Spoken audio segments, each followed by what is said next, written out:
Muy pocas veces llamamos a nuestro buen amigo y colaborador Antonio de la Cruz un viernes, porque resulta que los viernes a veces están, digamos, menos densos. No digamos que no hay información, pero están menos densos desde el punto de vista informativo.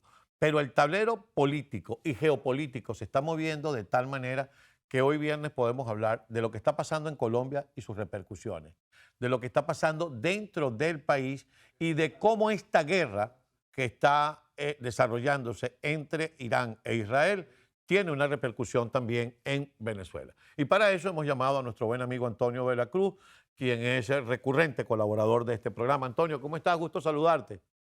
Muy buenos días, Carlos. Un placer estar contigo y tu audiencia. Encantado, como siempre, de que estés con nosotros. Antonio, vamos a comenzar, antes de entrarle al tema de la guerra, vamos a entrar por Colombia. Primero porque leí tu artículo de esta mañana, que me parece harto interesante y muy reflexivo. Colombia, mañana se cumplen 15 días del atentado a Miguel Uribe Turbay. Horas después del atentado empezaron a producirse explosiones en el Valle del Cauca, en el Cauca. Es decir, en 72 horas Colombia retrocedió 40 años. Y aunque lo nieguen, eso tiene nombre y apellido. Gustavo Petro. Totalmente de acuerdo contigo, Carlos. Yo creo que el 7 de junio, como dices tú, hace 15 días, la democracia colombiana también fue herida con el atentado contra Miguel Uribe de Turbay. Porque, como lo conversamos antes de entrar, la democracia no se suicida. La matan los pueblos que renuncian a defender. Y esto hay que reflexionarlo porque Petro viene trazando toda una línea de acción para quebrar la democracia desde adentro, como lo hacen todos estos nuevos dictadores, que llegan por medios democráticos y van minando el sistema judicial, después las Fuerzas Armadas, la sociedad la dividen y van avanzando en ese sentido. Con Miguel Uribe Turbay, ¿qué pasó? Él se convirtió en la piedra de tranca para lo que Petro quería, que era la reforma laboral, al no haber alcanzado la reforma de salud, que también la buscó.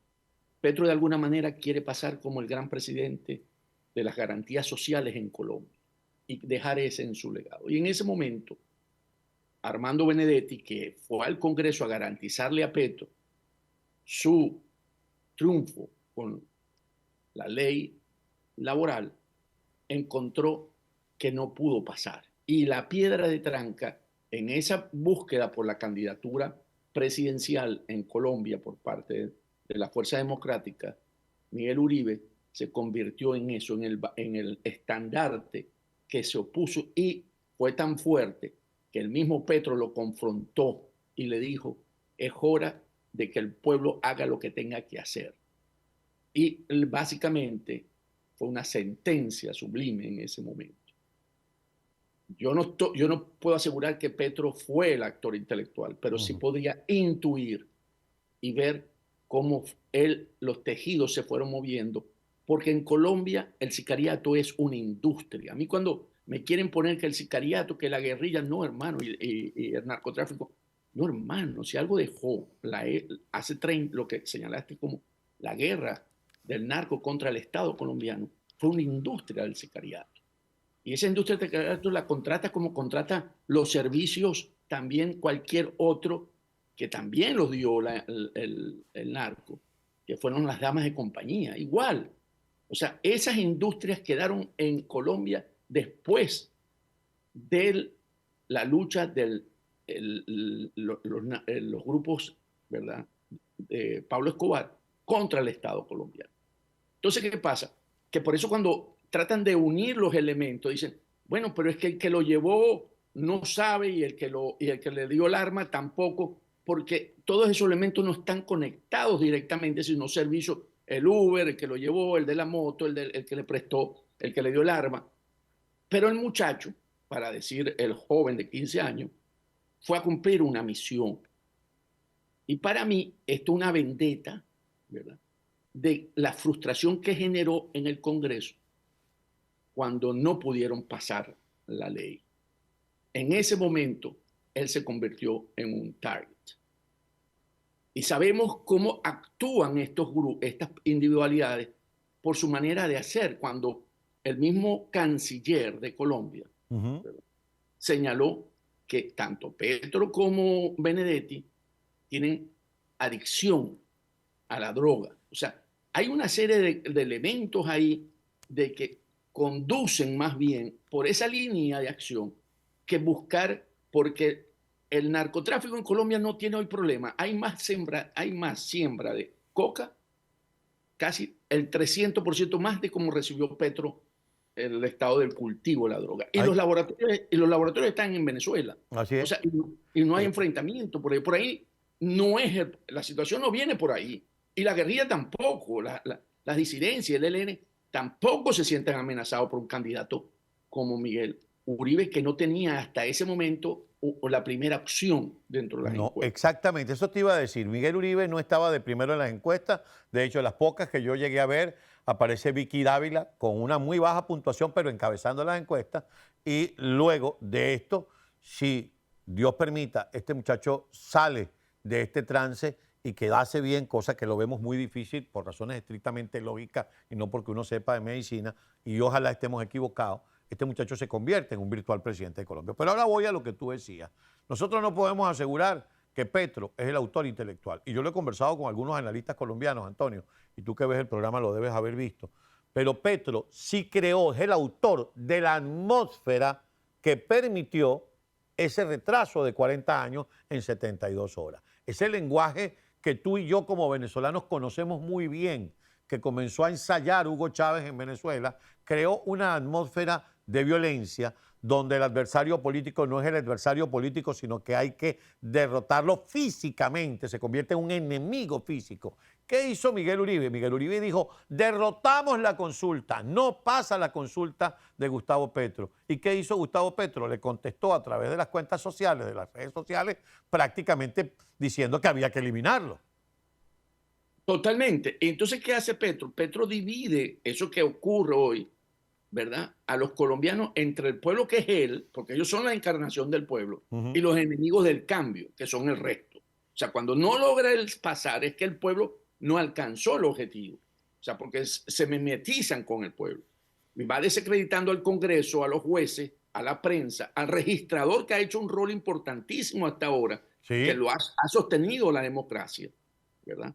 Porque no acepta la consulta de Petro. Y él entonces lo mandó a investigar ahora, a que tenían que buscar cómo él puede ser enjuiciado. Y a cualquiera que se ose recordarle que la Constitución aún existe. Y ahí es donde está la parte crítica de este momento en Colombia, porque Miguel Uribe queremos que salga de esto, pero no va a salir con sus capacidades, todos lo Así es, sabemos. así Va a es. quedar limitado si sale. Y si no sale, esto ha generado una fuerza en contra de Petro, porque en silencio los colombianos saben que fue Petro por sus acciones, él que es responsable al final en la cadena de sucesión. Sí, tengo que hacer la pausa, Antonio. Lo que has dicho, yo creo que no tiene ninguna discusión. Y además las señales que ha enviado Petro. Hablaba con Paolo Holguín hace un par de días y yo sabía, por una declaración de Ingrid Betancourt, y la pusimos en este programa, que los miembros de la ONP, que es la UNP, que es la Unidad Nacional de Protección, los cambiaron todos. Y los que forman parte ahora de los grupos de seguridad, de los candidatos, son gente desmovilizada, gente que viene de la guerrilla. Pero más aún, el jefe de la UNP es un ex M-19, un hombre de la confianza de Gustavo Petro, ex guerrillero. Eso pone en tela de juicio cómo viene esa campaña electoral en Colombia. Yo quisiera que al regreso habláramos un poco de la proyección de lo que puede ser la campaña electoral, esté, y ojalá esté, o no esté, Miguel Uribe, porque lo que acaba de decir de Petro, ahora hay que investigar al registrador y a todo el que se lo ponga se lo va a llevar por delante. Eso es muy peligroso. Y entonces que entremos también en cómo está repercutiendo el tema de la guerra en Irán, en Venezuela, cuando habla María Corina de los drones y le contesta en Globovisión nada más y nada menos que el embajador de Irán. Enseguida regresamos con estos temas y nuestro invitado Antonio de la Cruz. No estaba exagerando cuando le decía que es un viernes denso, muy lleno de informaciones y todas de nuestro interés. Antes de irnos a la pausa nos habíamos quedado todavía con Colombia y le decía yo a Antonio que hay que proyectar cómo puede venir una campaña electoral con lo que le ocurrió a Miguel Uribe Turbay, con una unidad nacional de protección, que es la que protege a los candidatos, que es la que le da el sistema de seguridad a los candidatos, manejada por ex guerrilleros, y el jefe es un ex compañero de guerrilla de Petro, un ex M-19, nos lo dijo Paola Holguín hace un par de días en este programa. ¿Cómo ves esa campaña electoral? Con mucho miedo por parte de los candidatos, porque no se van a sentir seguros. El 70% del territorio lo controlan bandas criminales por ese plan total de paz, ¿verdad? De Petro. Si bien es cierto, los centros urbanos determinan la elección en Colombia, pero hay un 70%. Y va a ser una confrontación muy fuerte por parte de Petro. Petro va a tratar de ¿Sube, que sube el Centro Democrático sus posibilidades por la victimización de Miguel Uribe Turbay? Depende del candidato, Carlos, porque ahí el Centro Democrático, si bien es cierto, las tres precandidaturas que hay, Miguel era el que estaba punteando y pareciera que era el que mejor podía estar posicionado. María Fernanda Entonces, Cabal y la otra, y siendo Paola mujer, Holguín, esas tres. Y Paola, sí. Entonces, aquí pareciese que se inclinaría, porque ¿qué es lo que pasa? Lo que ocurra con Miguel, salga bien, limitado, ocurra cualquier cosa. Va a haber un momento que es el punto máximo de lo que esa sociedad colombiana va a rechazar a Petro. Y ahí hay que montarse sobre esa ola ya. Ujú. El que capitalice esa ola, es el próximo presidente de Colombia. Pero no podemos estar en que si Vicky no tiene partido, de que si nosotros tenemos partido, que vamos a usar la primera elección como vamos a medirnos, como una primaria que siempre se hace. Petro lo que tiene es el 23%. Así es. ¿No? Entonces, no, aquí hay que ir ya unidos, porque lo que hay es una gran parte moral, la lección moral que define Tú en dices que hay que esencia. derrotar en primera vuelta. En primera vuelta, nosotros aquí no se puede, tú y yo lo conocemos cómo se mueven estos Sí, sí, sí. elementos del crimen organizado, ¿ok? Hay que contenerlo, ¿verdad? Porque si no, no vas a entrar en una situación que te puede dejar herida. Acuérdate que cuando tú haces eso, te queda herida en las primarias, entonces no queda fuerte, te cuesta, ya entonces se polariza porque quedan dos candidatos. Entonces, aquí, porque el autoritarismo moderno no necesita tanques, Carlos, Así lo es. que le basta es O sea, controlar tenemos que los venir fiscales. desde la entrada a la primera vuelta con un tocope, todos contra Ah, Petro. correcto, correcto, porque es que te lo va a dar el movimiento, lo que va a ocurrir con Miguel Uribe. Eso te va a dar un empuje. Lo demostró el domingo pasado. Y yo creo, desde afuera, no he hablado con nadie en Colombia, de hecho le pedí una entrevista a ella, creo que en este momento la que está mejor perfilada es Vicky Dávila, que no tiene Yo también, experiencia política, que no tiene partido, pero que tiene una proyección nacional por encima incluso de Paola y de María Fernanda. totalmente. Yo Porque estoy además también. Paola y María Fernanda tienen un tema, que también lo tenía Miguel, que Uribe, así como lo quiere una gran parte de la población, hay otra que lo detesta. Uribe es un personaje muy parecido a nuestro Carlos Andrés Pérez, que no tiene a medias tintas. La gente o lo amaba o lo detestaba, pero a nadie le era indiferente. Así pasa con Álvaro Uribe Vélez. Correcto. Yo creo que aquí hay que de una vez ver las encuestas y unirse alrededor de eso. Todos, desde Fico, ¿cómo se llama? Todos los precandidatos que hay, todos. Bueno, hay algunos que están recibiendo dinero para no unirse. Vamos Bueno, rápidamente a revisar. El presidente Trump ha dicho que le den 2 semanas, que en medio de estas 2 semanas él toma esa decisión. No necesariamente va a esperar las 2 semanas, puede ser que espere el fin de semana, el otro fin de semana, en mitad de las 2 semanas, pero lo cierto del caso es que con esto le puso la mano en el pecho a Benjamín Netanyahu, que llamaba 5 veces diarias a la Casa Blanca: métete, métete, métete, métete. Y Trump tiene una serie de factores que sopesar antes de meterse. sí. Pero recordemos que antes de eso, en el G7, él regresó del G7 porque iban a ocurrir eventos allí que él tenía que estar al frente de la Casa Blanca para tomar esas decisiones. Y además le hizo alertas al pueblo iraní, le dijo, váyanse, ¿verdad?, de la capital, de Teherán, porque asomaba que iban a definirse en ese momento las acciones finales de lo que había iniciado Israel, perdón, en términos de lograr que no tuviese acceso a la bomba atómica, porque para Israel sabe que es la gran amenaza. Entonces, ¿qué ocurre? Vuelve a poner un tiempo, a controlar el tiempo de las 2 semanas, como dices tú, para poder poner a Netanyahu en remojo. O sea, está bien. Porque ¿qué ocurre? Trump venía conversando con los iraníes. Aparte, recordemos que cuando se sabe, los mismos israelitas no sabían de esas conversaciones. Así es. Wojtkov, el enviado. Y entonces empieza un trabajo, porque había aceptado que sí pudiesen tener acceso a la energía para electricidad y médico de la parte de la energía nuclear, pero no se había plantado sobre cero enriquecimiento, que es lo que plantea siempre Israel. No puede haber una bomba nuclear en manos de los ayatolás. Y Trump en eso cedió un poco porque quería alcanzar el acuerdo, pero en las conversaciones con israelitas, él se tranca y empieza a decir no pueden tener acceso a la bomba atómica. Entonces, ¿qué ocurre?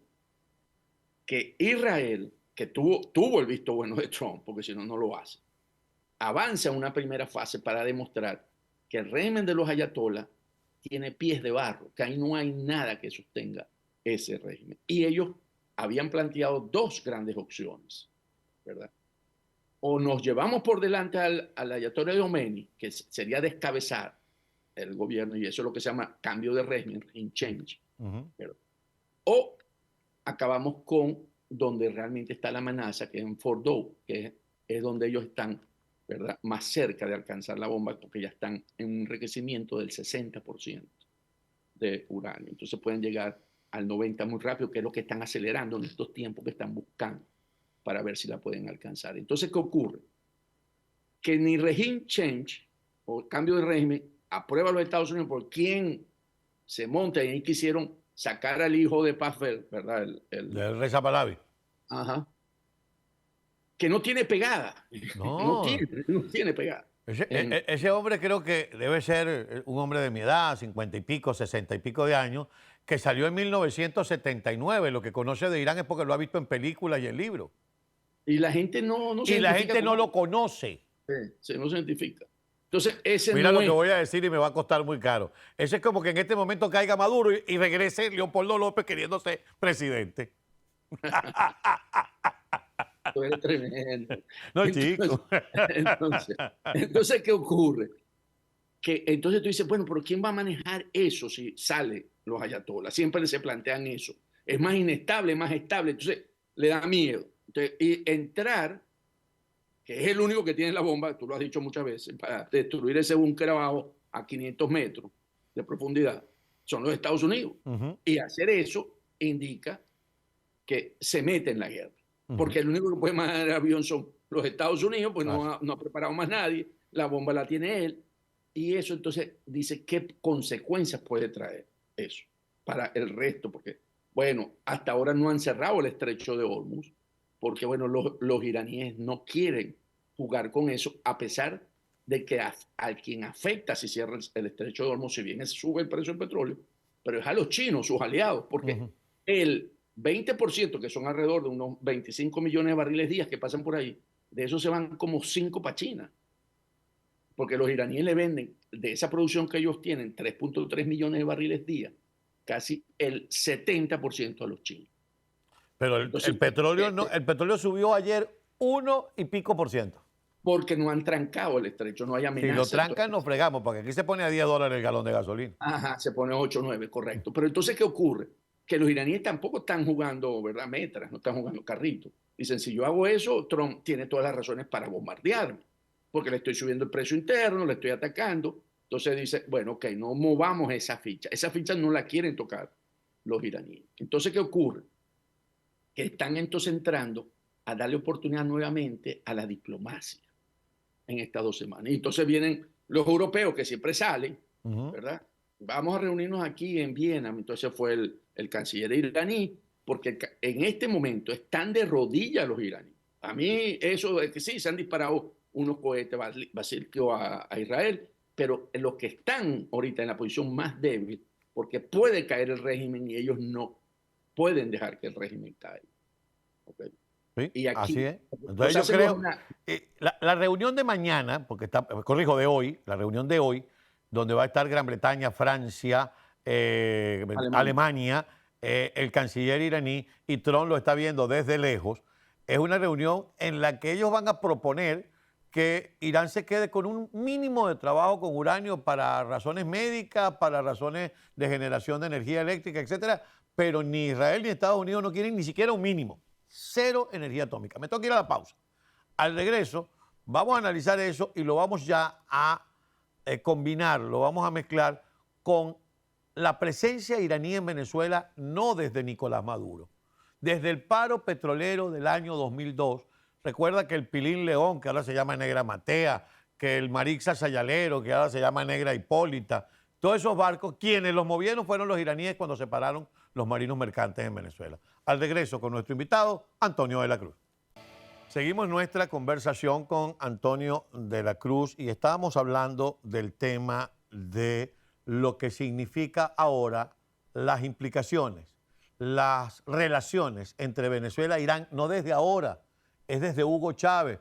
Lo recordamos cuando el paro petrolero, lo recordamos cuando hicieron la fábrica de bicicletas. No he visto la primera bicicleta iraní en Venezuela. Chinas hay para tirar para el techo, pero bicicletas no. Y cuando montaron Venirauto, que era una empresa para ensamblar vehículos que se copiaban a un muy famoso y de alta gama vehículo de 3 letras europeo.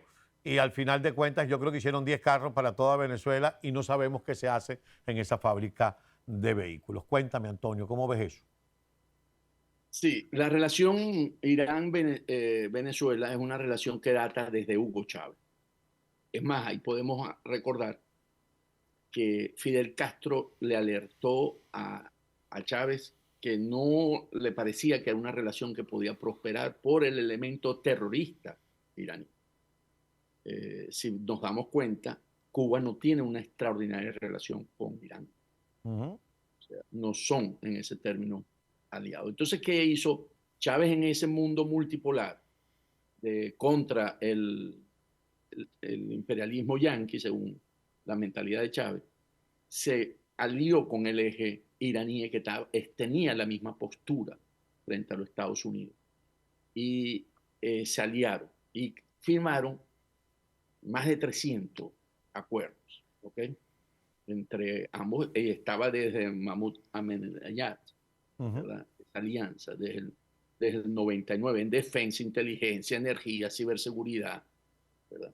Y eso continuó con Maduro, esa relación. De más, en la crisis con las sanciones de Trump, ha sido uno de los que lo ha auxiliado con gasolina, debemos recordar, en el 2019, 2020, y de alguna manera en levantar la industria petrolera, pero sin embargo no ha logrado los resultados que esperaba. Entonces, ¿qué ocurre? Que esto es una alianza en la que Maduro anda buscando tener reconocimiento de que sí tiene voz a nivel internacional. Recordemos que ha querido buscarlo en los BRICS, no lo consigue. Recordemos que va para otro. No, entonces dice, ok, estoy en un momento donde puedo posicionarme al lado, aunque sea un enemigo de Estados Unidos, de que sí soy la referencia dentro de Venezuela para poder lograr un reconocimiento por parte de los Estados Unidos. Él aquí lo que está es mandando una señal, porque una amenaza real para la seguridad de Estados Unidos todavía no lo es, real. O sea, una amenaza, pero no todavía para la seguridad, porque si no, no estaría ahí Maduro desde hace mucho tiempo. Si fuera realmente cierto, porque las informaciones la tiene aquí los grupos de inteligencia de las actividades que se hacen. Hoy, perdón que te interrumpo, y hoy leemos titulares donde María Corina Machado toca la campana y suena las alarmas por el tema de la fabricación de drones en Venezuela. Y a eso le tenemos que sumar, y lo decía yo al principio del programa, Antonio, ¿recuerdas la audiencia de confirmación del entonces senador Marco Rubio propuesto para Secretaría de Estado cuando se le habló de Venezuela? Más allá de hablar de las violaciones a los derechos humanos, que sí habló del carácter autoritario de Nicolás Maduro, habló del peligro que representa Venezuela para la seguridad de Estados Unidos porque se fabrican drones iraníes en Venezuela, lo dijo el propio Marco Rubio. Totalmente. Eso está probado. Hoy son drones y esa sí es una amenaza en términos si le logran poner, o sea, cabeza nuclear o poner bombas para poder atacar el suelo de los Estados Unidos. Esa es una amenaza. Otra amenaza es, recordemos, los pasaportes que se otorgan. Ujú. Hay esta gente que puede entrar en este país, ¿verdad? O podía entrar en el pasado, porque eso lo ha venido controlando con pasaporte venezolano, ¿verdad? Eso también es otra amenaza, porque le permites el ingreso de elementos terroristas a los Estados Unidos. Entonces, en ese sentido, esa relación entre Maduro y el régimen de los ayatolás busca por parte de Maduro un posicionamiento, pero una vez que se termine la causa con Irán, Maduro mejor que se ponga la barba en remojo, porque a partir de ahí se convierte en un target nuevamente de los Estados Unidos. ¿Por qué? Porque en este momento donde no hay, como lo señalaste tú, mucho identificándose, porque no hemos visto una declaración de Nicaragua que también está alineado con No, ese. solamente hemos visto a Hezbollah y a Nicolás Maduro. Ajá. No hemos visto a Bolivia que también está en ese eje, ¿verdad? Que se apoya. Entonces tú dices, aquí está retratándose y dentro de estas 2 semanas, dándole el beneficio a la duda, como tú se lo diste, de que puede ser desde hoy hasta dentro de 2 semanas, se acometa el plan que tiene Israel para acabar con la amenaza nuclear, porque aquí hay que acabar con el laboratorio en Fordo.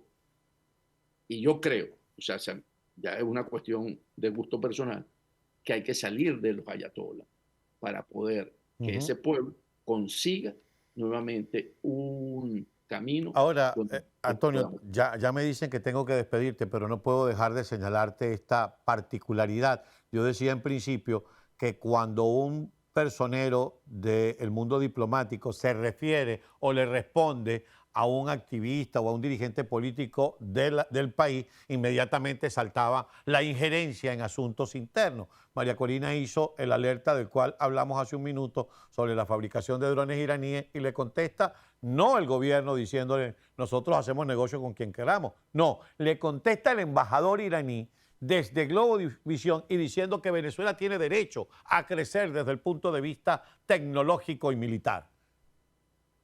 Eso es una gran metida de pata por parte del embajador, porque eso es observado por los Estados Unidos, ¿verdad? Y realmente vuelve a más bien a aislar a Maduro. Y aquí entonces la pregunta clave es, Carlos, ¿Estados Unidos reaccionará antes de que el eje Venezuela-Irán alcance masa crítica? Esa es Y la gran esto, pregunta. y esto le sirve para acumular y decir, ok, sigan acumulando puntos. Es decir, building case, seguimos armando el caso, construyendo el caso.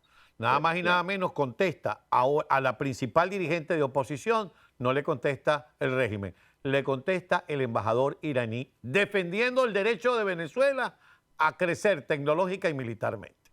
Por cierto, ya se nos terminó el tiempo, pero tenemos que hablar en las próximas semanas porque yo veo a Padrino muy chupado, ¿vale? Muy jalado. Yo creo que ese señor está enfermo. Tiene algo que se cura con radioactividad. Pareciera, yo lo vi muy jalado la última. No, te estoy dando el dato que no te quiso dar. Sebastiana. Gracias, Antonio, por estar con nosotros. Que tengas excelente fin de semana y comenzamos a contar esas 2 semanas a partir de ahora. Yo la estoy contando desde hoy que me paré un día. Dale. Cuídate mucho, un gran abrazo, amigos. Antonio de la Cruz, como siempre, muy agradecido por tu participación en el programa. Como yo digo, ya Antonio no es un invitado, Antonio es un colaborador recurrente. Pausa, voy a